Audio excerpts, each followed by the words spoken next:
بین الاقوامی ماہرین نے پاکستان میں کورونا کی وبا کا عروج 13 تا 16 اگست کو قرار دیتے ہوئے خدشہ ظاہر کیا ہے کہ یہ وبا اس عرصے کے دوران 80,000 پاکستانیوں کی جانیں نکل سکتی ہے۔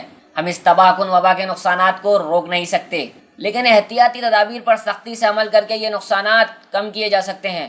ویتنام کے عوام نے فروری کے اوائل میں ماسک لگانا شروع کر دیے تھے، جس بنا پر وبا نے صرف 700-800 افراد کو متاثر کیا، جبکہ ہم روزانہ آتے جاتے سینکڑوں لوگوں کو دیکھتے ہیں جن میں سے اکا دکا ہی ماسک لگائے نظر آتے ہیں۔ اس درجہ بے احتیاطی اور لاپرواہی کے ذریعے ہم نقصان کو بڑھا سکتے ہیں، کم نہیں کر سکتے۔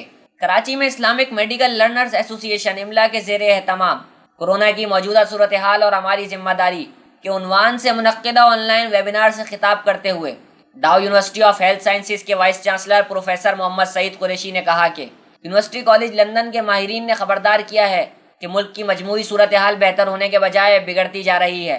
ویبینار سے ممتاز علماء کرام مفتی منیب الرحمان اور مفتی تقی عثمانی نے بھی خطاب کیا۔ مرکزی رویت ہلال کمیٹی کے چیئرمین مفتی منیب الرحمان نے کہا کہ ہماری مساجد میں SOPs اختیار کی گئی۔ چین میں وبا پھیلنے کے بعد ضرورت اس بات کی تھی کہ ہم اپنی سرحد بند کر دیتے۔ مفتی تقی عثمانی نے کہا کہ احتیاطی تدابیر میں سختی ضروری ہے۔ انہوں نے کہا کہ کورونا ایک حقیقت ہے، یہ کوئی سازش نہیں۔ اب علماء اور ڈاکٹرز کی ذمہ داری ہے کہ لوگوں کو اس حقیقت سے آگاہ کریں اور احتیاطی تدابیر کی طرف راغب کریں۔ حریرہ احمد، جسارت نیوز، کراچی۔